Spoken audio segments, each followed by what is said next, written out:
government has always said that things are going to get better. And I'm just telling you that things are actually getting better. There are still some areas, some gray areas that government needs to do. And this president has always asked Nigerians, I have told Nigerians, be patient a bit. We are going to get to the destiny we want to get to, and that things are going to get better in our country. So it's just a matter of being patient a bit. The president is aware of the difficulties citizens are going through, and is working very hard every day to ensure that things improve. All right, so that's Bayo Onanuga said something about the fact that we need to be patient. Do you think Nigerians are not patient enough? Do you think there is a level of patience we have to take to get things better? Are we focusing a little bit more just on the federal government and not looking at the state governors? What level of patience do we need, to further understand, how things will get better? We'd like to know. Here is another one. Despite inflation, we are still recording economic growth. The first 2 quarters of this year, we recorded growth. Despite the inflation, revenue has increased. In fact, this country in the first half of this year recorded about 9.1 trillion naira in revenue. Before that, those 6 months, this government was not even getting money from oil. It was mainly the money collected from industries, from other sources and so on. That is where the money came from. Okay, These surpluses. First 2 quarters of this year, we continue. We earned more surplus this year in the first two quarters, showing that things are getting better. We are exporting more than we are importing. Those are positive signs that the economy is not regressing, the economy is improving. Look at the stock market. Look at the stock market. People who invested there are making money. The stock index has gone up. In fact, at the stage it got to about 100,000, the index. And you can see positively we are getting more investment in that sector, and to show that the economy is not as bad as people are saying. But there are problems on that. The CBN has been hiking interest rate because it wants to control inflation. That's the reason. The main driver for inflation, the main driver is food. And this government is working very hard to bring the price of food down. By the time we get harvest, we are moving to dry season harvest now, dry season short now. Okay, so you heard Bayo Onanuga and he's saying that the economy is not as bad as we take it to be.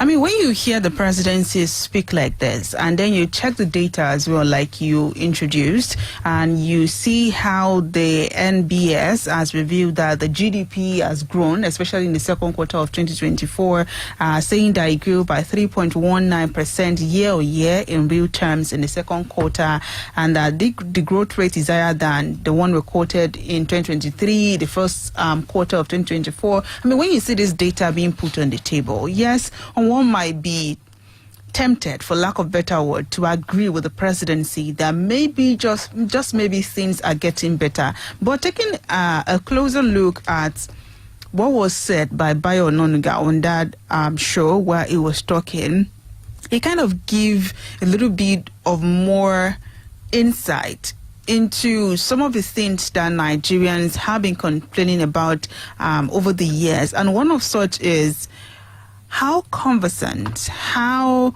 relatable is the reality of the common man to the elite, to the government itself. Because one of the things that he said, maybe he was in denial, maybe he was, him just doing his job as a spokesman. But one of the things that he emphatically said was how the president was not aware of the fact that he was being called T-Pain, and even went further to say that the president does not read the social media comments. Okay, now, so I will do a few things.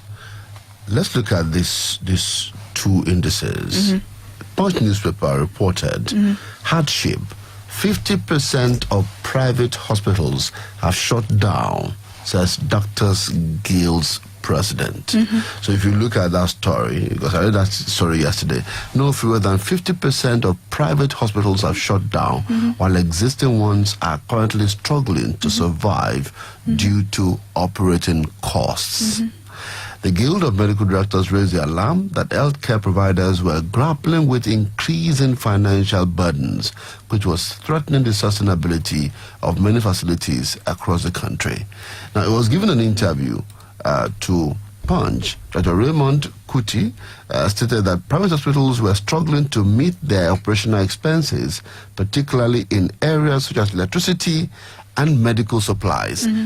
So if you take these two areas, electricity, it is not supplied by the state governors. You know, electricity is a prerogative of the federal government, even though there's a law now that has given them the ability, you know, or the prerogative to be able to provide power for their people. But as it stands right now, power is still being given to Nigerians through the federal government. And so he's saying that by the virtue of the cost of electricity and the cost of medical supplies, which are increased exponentially due to inflation, they are not able to hold their heads above the water. Kuti lamented that the decline in patient patronage has exacerbated an already dire situation, leaving many hospitals on the brink of collapse. Averagely, 3 out of 6 private hospitals are shutting down every month in Nigeria, and this trend is primarily driven by a challenging economic environment. He noted that the running costs for hospitals had escalated significantly, particularly for those classified as Band A facilities, which now spend more on energy compared to previous years. That's one. The other one is this one. Over 100 airlines died in 40 years. And just one of them is trying to do 100% hike, reportedly. But they said they didn't do it, but... reportedly. Okay, so, and this one, Minister of Aviation and Aerospace said the aviation industry has a high mortality rate, which caused the demise of over 100 airlines in the last 40 years. And I'm not saying this is the Tinubu's fault. I'm just saying that's our experience. I mean, that was what I was trying to put side by side. Because if the presidency is claiming this, and then all these reports, you put them side by side, the reality that even you, yes, you're listening right now as a person is facing, then you begin to question, who is lying? What's going on? What is being eaten? And like I was trying to trace when I was starting that conversation, how in tune are our leaders really? Because when he was speaking, he talked about how the president is not aware that people are calling him TP. And he even said that the president does not go on social media to go read comments. And I love how when he was talking, Shehu asked him, as the person in charge of that ministry, of that sector of the presidency, do you have such conversation? Do you relate such to the presidency? Because, you know, even as business owners, they're giving him a feedback. Yeah, do give him feedback of what the pulse of the people really are. And you know, it got me thinking about, even as a business owner, there are times when it seems as though some things are, you know, reporting or reflecting on paper, and then you see that they are not translating necessarily to the profit in your organization, and you have to make, you know, certain changes or even do some certain outlook, and that is my concern. So if we're saying that we're recording all of this on paper, what's the interpretation to the realities of the people? If we're saying that Nigerians, it's not a matter of one person or one state or one region of the country complaining that, okay, there's hardship. It is a song that is being sung by largely different parts of the country. So there should be an indication or something that indicates that, okay, you know what, maybe we should look into this. Maybe this. But denying and saying that things are getting better, I don't know. Maybe what